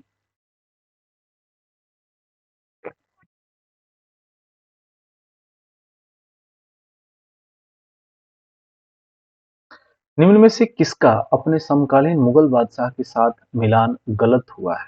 तो गलत जो है ये पृथ्वीराज चौहान और अकबर का है, बाकी सब सही है। भारत में सबसे पहले तोप खाने का प्रयोग किसने किया था?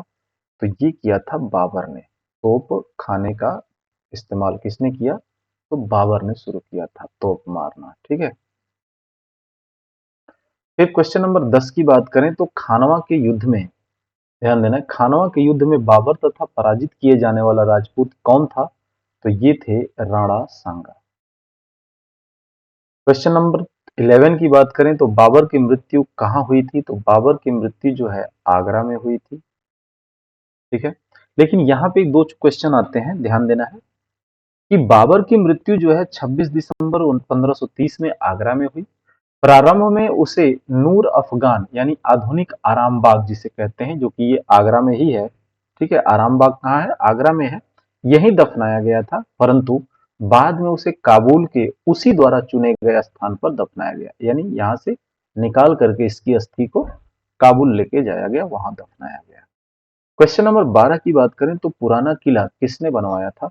तो पुराना किला जो है शेर शाह ने बनवाया था। ठीक है। ये पुराना किला है कहाँ? तो ये दिल्ली में ही है। 1540 ईस्वी में किस युद्ध के पश्चात हुमायूं को हिंदुस्तान से बाहर कर दिया गया? तो कन्नौज। हुमायूं को हिंदुस्तान से बाहर कर दिया गया किस युद्ध के पश्चात? तो कन्नौज के युद्ध के पश्चात हुमायूं को भारत से बाहर कर दिया गया। हुमायूं को किस लड़ाई में पराजय के बाद भारत से भागना पड़ा था? तो अभी हमने बात किया कन्नौज की लड़ाई हुई थी। ठीक है। उसके बाद इसको भागना पड़ा था। कन्नौज का युद्ध किस वर्ष लड़ा गया था? तो कन्नौज का युद्ध जो है 1540 ईस्वी में लड़ा गया था। दिल्ली में हुमायूं का मकबरा किसने बनवाया? तो ये बनवाया था हाजी बेगम ने, जो कि हुमायूं की पत्नी थी। ठीक है। हुमायूं का मकबरा के वास्तुकार कौन थे? तो ये थे मिरिक मिर्जा घियाद। मिरक मिर्जा घियाद। आइए आगे देखते हैं। क्वेश्चन नंबर 18, मेधावी राजस्व अधिकारी टोडरमल ने किसके अधीन सेवा की थी? तो ये शेर शाह के साथ काम किया था इन्होंने। अकबर किस आयु में सम्राट बन गए थे? तो अकबर जो है 13 साल की आयु में सम्राट बन गए थे। कलानौर में राज्याभिषेक के समय अकबर की आयु क्या थी? तो मात्र 13 वर्ष थी। ठीक है। बात करते हैं क्वेश्चन नंबर 21, पानीपत की द्वितीय लड़ाई किन दो सेनाओं के बीच लड़ी गई थी? तो ये अकबर और हेमू के बीच में पानीपत की द्वितीय लड़ाई लड़ी गई थी। कब लड़ी गई थी? तो 1556 में। पहली लड़ाई 1500 सॉरी पहली लड़ाई जो है 1526 में लड़ी गई, पहली लड़ाई पानीपत की। दूसरी लड़ाई जो है 1556 में लड़ी गई। ठीक है। तीसरी 1764 में लड़ी गई थी। आई थिंक सही है। देखते हैं, जब आता है तो बात करेंगे तीसरी के बारे में। ठीक है। 64। इतना ध्यान रखना है, पहली लड़ाई जो पानीपत की लड़ाई थी 1526 में, दूसरी 1556 में। 1664 या 1764 ऐसे कुछ था, दिमाग से अभी निकल गया है।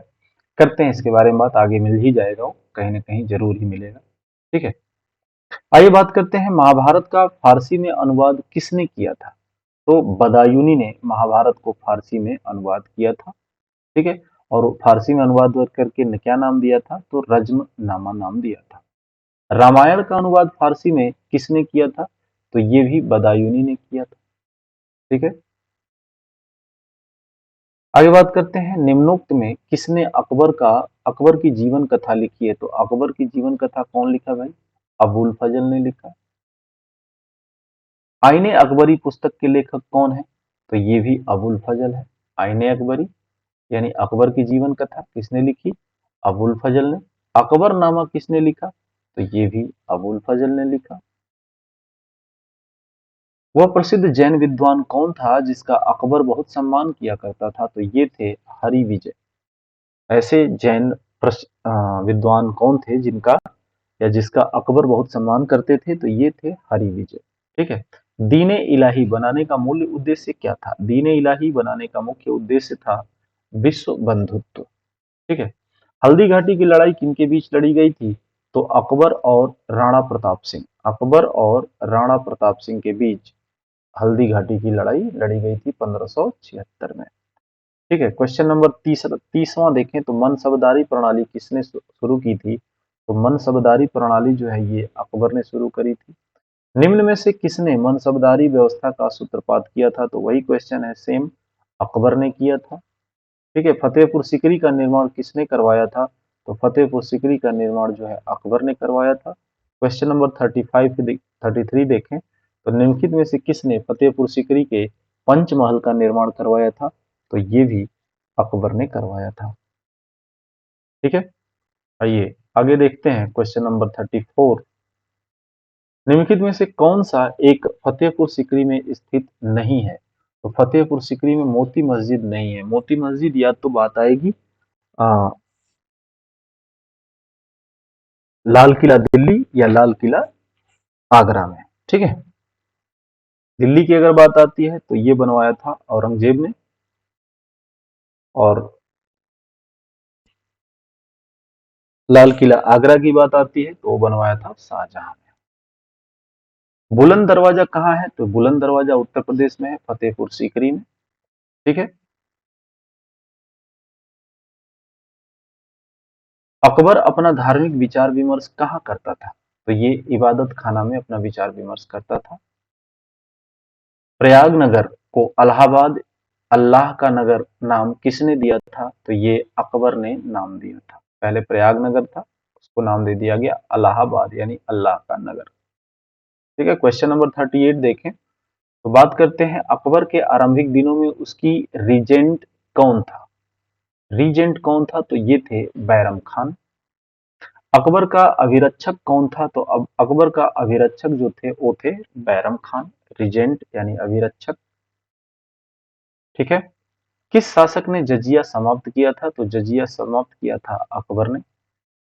क्वेश्चन नंबर 41 की बात करें तो जब्ती प्रणाली के अंतर्गत वास्तविक उत्पादन का कितना अंश राज्य की मांग के रूप में निर्धारित किया गया था? तो ये था 1/3।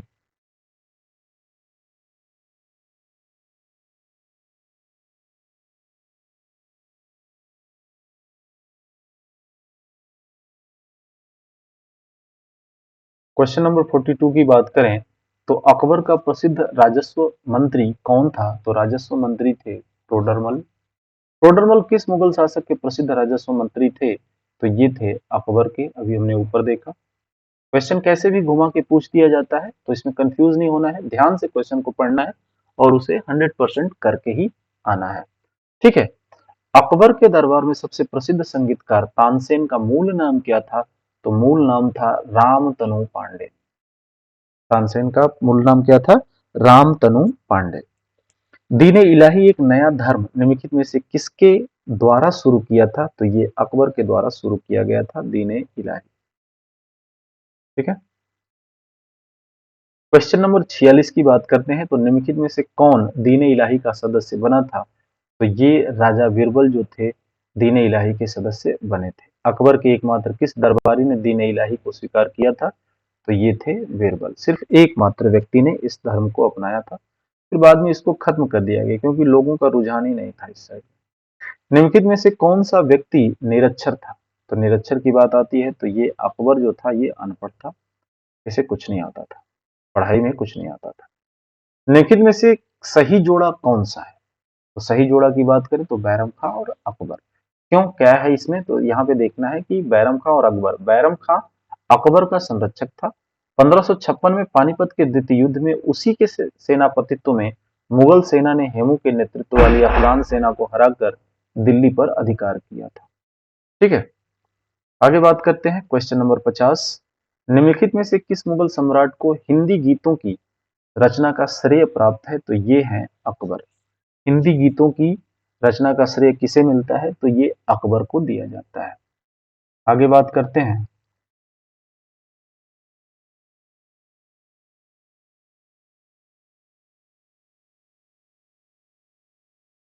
जब ईस्ट इंडिया कंपनी का गठन हुआ उस समय भारत का मुगल बादशाह कौन था? तो उस समय थे अकबर। ठीक है, 31 दिसंबर 1600 में ईस्ट इंडिया कंपनी का गठन हुआ एलिजाबेथ प्रथम के समय में, और उस समय मुगल बादशाह जो थे वो अकबर थे। निम्न में से कौन सा अकबर द्वारा अपनाया गया सुधार उपाय नहीं है? तो ये है एकता प्रणाली, इन्होंने नहीं अपनाया था एकता प्रणाली। ठीक है, किसके शासनकाल में तुलसीदास ने रामचरितमानस लिखी थी? तो ये अकबर के शासनकाल में तुलसीदास ने रामचरितमानस लिखी थी। तुलसीदास ने रामचरितमानस किसके शासनकाल में? फिर वही क्वेश्चन आता है, अकबर के शासनकाल में। फिर क्वेश्चन आता है जहांगीर का अर्थ क्या है? तो जहांगीर का अर्थ है विश्व विजेता। जहांगीर का क्या अर्थ है? विश्व विजेता। क्वेश्चन है नूरजहां किस मुगल शासक की पत्नी थी? तो नूरजहां जो है ये सॉरी जहांगीर की पत्नी थी। नूरजहां किसकी पत्नी थी? तो जहांगीर की पत्नी थी। निम्न में से किन मुगल सम्राटों ने स्वयं अपनी आत्मकथा लिखी थी? तो स्वयं लिखा था बाबर, और जहांगीर ने अपनी आत्मकथा स्वयं दोनों ने लिखा था। ठीक है, चित्रकारी किसके शासनकाल के दौरान अपने उच्चतम स्तर पर थी? तो ये जहांगीर के समय में चित्रकारी अपने उच्चतम स्तर पर थी। क्वेश्चन नंबर 59 है इंग्लैंड के तत्कालीन राजा जेम्स प्रथम द्वारा जहांगीर के शाही दरबार में राजदूत के रूप में किसको भेजा गया था? तो यहाँ पर दो लोग आए थे। ठीक है, विलियम हॉकिंस जहांगीर के दरबार में ब्रिटिश राजा जेम्स प्रथम का राजदूत थे। यह शाही दरबार 1608 से 1611 ईस्वी तक 3 वर्षों तक रहा, जहां जहांगीर ने उसे 400 का मनसब प्रदान किया था। ठीक है, किस मुगल शाहशाह ने तंबाकू के प्रयोग का निषेध किया था? शहनशाह ने किसने किया था? तो भाई जहांगीर ने किया था। लोक कल्याण के कार्यों से संबंधित 12 आदेशों को देख लेते हैं, छोड़ो। क्वेश्चन नंबर 61, राजकुमार खुर्रम आगे चलकर सम्राट कहलाया। शाहजहां शाहजहां चलकर सम्राट शाहजहां कहलाया। एक मिनट एक मिनट एक मिनट।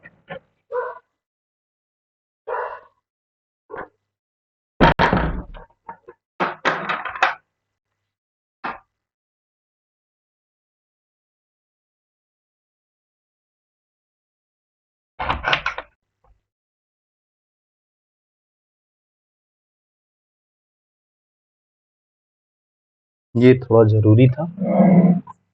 आइए आगे बढ़ते हैं, क्वेश्चन नंबर 62 की ओर चलते हैं। किस मुगल शहंशाह ने मुगल राजधानी आगरा से दिल्ली स्थानांतरित की थी? तो ये थे शाहजहां। ठीक है, शाहजहां का प्रसिद्ध तख्त ताउस 1739 ईस्वी में कौन ले गया था? तो ये थे फारसी आक्रामक नादिर शाह जो है शाहजहां के प्रसिद्ध तख्त ताउस 1739 में ये लेकर के चले गए थे। इनको शायद पसंद आ गया था। विश्व प्रसिद्ध तख्त ताउस किस मुगल भवन में रखा गया था? तो ये दिल्ली के लाल किले के दीवाने आम में तख्त ताउस रखा गया था, जो कि शाहजहां का था। ये कौन लेके चला गया था भाई?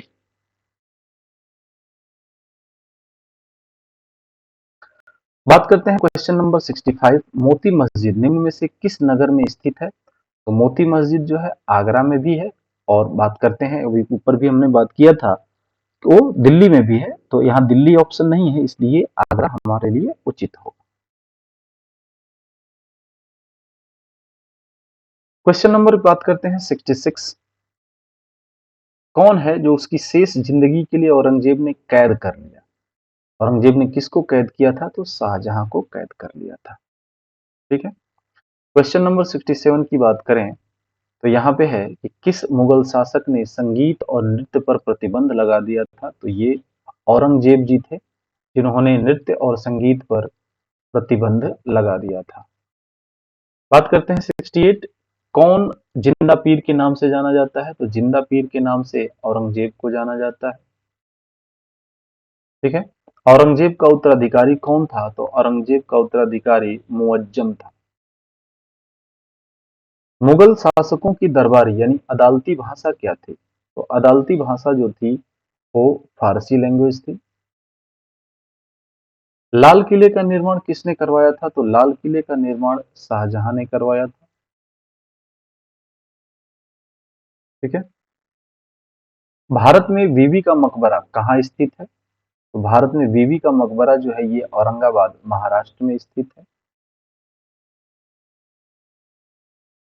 और ये जो बीबी का मकबरा है उनके पुत्र आजम शाह के निर्देशन में ये संपन्न हुआ था। मुगल भवनों में से किसमें यह अनन्य विशेषता बताई जाती है कि वह लंबाई और चौड़ाई में बिल्कुल बराबर है? तो ये है ताजमहल। ताजमहल किसके द्वारा बनवाया गया? सिंपल सी क्वेश्चन है, तो शाहजहां। ठीक है। कहाँ है? तो आगरा उत्तर प्रदेश में यह स्थित है। ताजमहल के वास्तुकार कौन थे? तो उस्ताद अहमद लाहौरी। ठीक है, उस्ताद अहमद लाहौरी ताजमहल के वास्तुकार थे। ताजमहल के बारे में निम्न में से कौन सा तथ्य सही नहीं है? ये एक भव्य मकबरा है, ये तो सही है भाई। इसका निर्माण शाहजहां ने करवाया, ये भी सही है। ये आगरा फोर्ट के बाहर स्थित है, ये भी सही है। इस पर उन कारीगरों के नाम उत्कीर्ण है जिन्होंने इसका निर्माण करवाया, नहीं, ये सही नहीं है। यानी ये डी ऑप्शन सही नहीं है, बाकी सभी सही है। ठीक है, मिलान कीजिए। आगरा का किला, ताजमहल, पुराना किला कहाँ कहाँ है? तो अगर हम बात करें या किसने बनवाया, तो आगरा का किला जो है अकबर ने बनवाया, ताजमहल शाहजहां ने बनवाया और पुराना किला जो कि दिल्ली में है ये शेर शाह ने बनवाया था।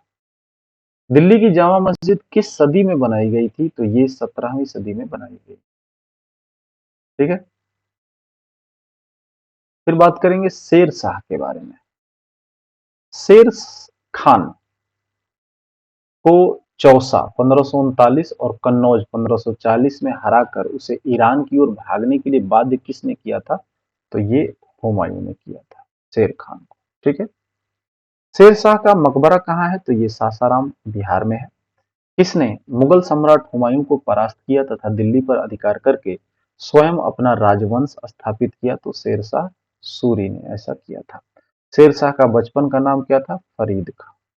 ठीक है।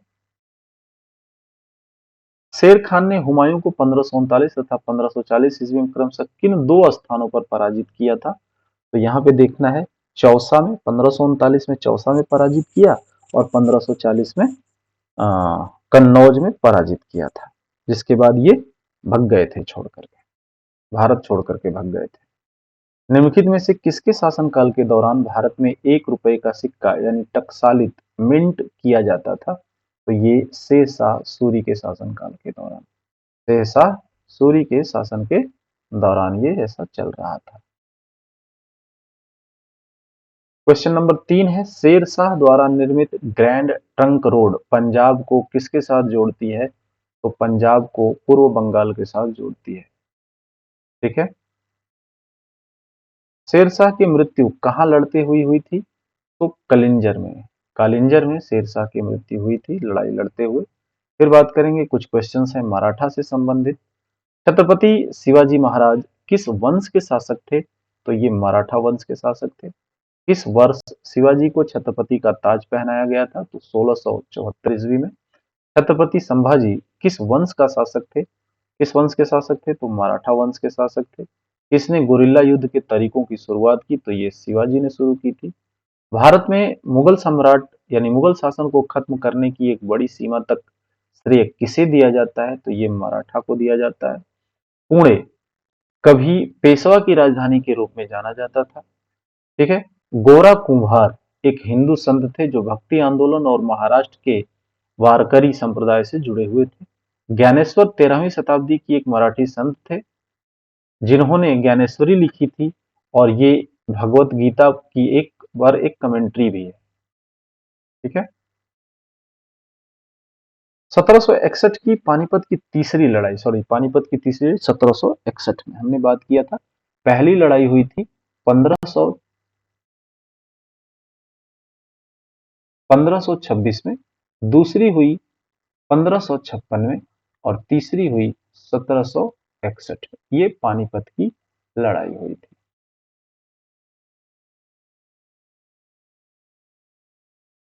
ठीक है।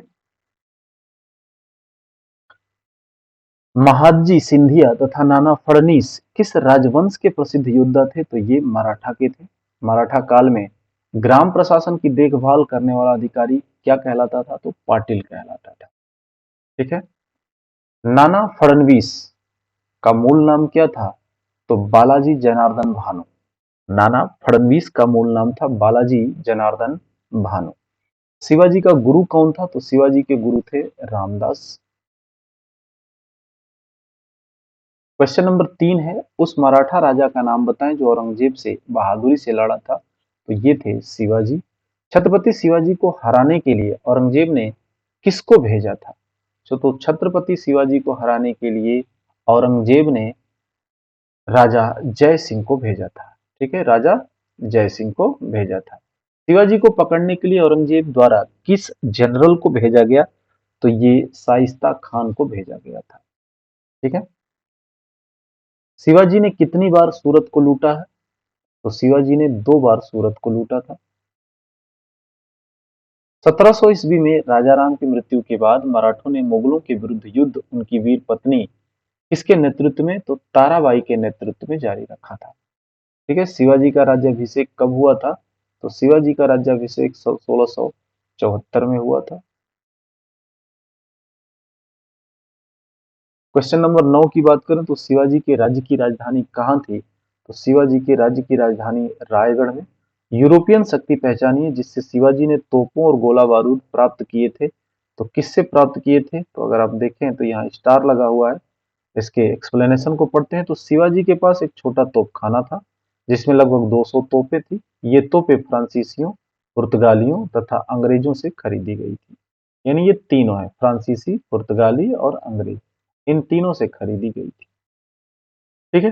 निम्नलिखित में से किसे लड़ाकू पेशवा कहा जाता है? तो लड़ाकू पेशवा कहा जाता है बाजीराव प्रथम को। लड़ाकू पेशवा किसे कहा जाता है? बाजीराव प्रथम को। नाना साहब के नाम से कौन प्रसिद्ध है? तो नाना साहब के नाम से प्रसिद्ध हैं बालाजी बाजीराव। बालाजी बाजीराव। ठीक है। पेशवाओं का संस्थापक निम्नलिखित में से कौन था? तो पेशवाओं का संस्थापक तो जो थे वो बालाजी विश्वनाथ जी थे। पेशवाओं का संस्थापक बालाजी विश्वनाथ थे। जिस समय 1761 में पानीपत की तीसरी लड़ाई में अहमद शाह अब्दाली ने मराठों को हराया, उस समय दिल्ली का शासक कौन था? तो उस समय दिल्ली के शासक थे शाह आलम द्वितीय।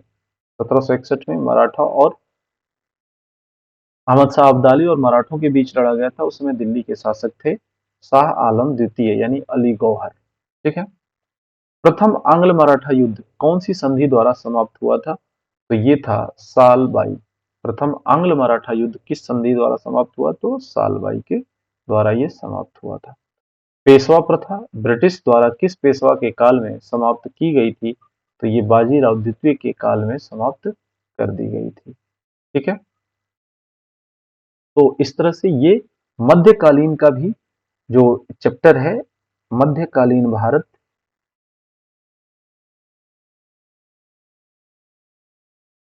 मध्यकालीन भारत भी क्या हुआ? कंप्लीट हुआ। हम जल्द ही बात करेंगे नेक्स्ट वीडियो के बारे में। तब तक के लिए अपना और अपनों का ध्यान रखें। अगर आप यहाँ तक आ गए हैं तो अगर चैनल को सब्सक्राइब नहीं किया है तो उसे जरूर सब्सक्राइब करें, अपने दोस्तों के साथ भी शेयर करें। तो मिलते हैं नेक्स्ट वीडियो में। ये कंटिन्यू रहेगा। इस पूरी बुक का मैंने लक्ष्य बनाया है कि इस पूरी बुक का एक वीडियो धीरे धीरे करके एक एक दो दो घंटे का जो भी जैसे भी हो एक एक चैप्टर खत्म करते हैं। तो मिलते हैं जल्दी। नमस्कार, अपना ध्यान रखें। जय हिंद, जय भारत।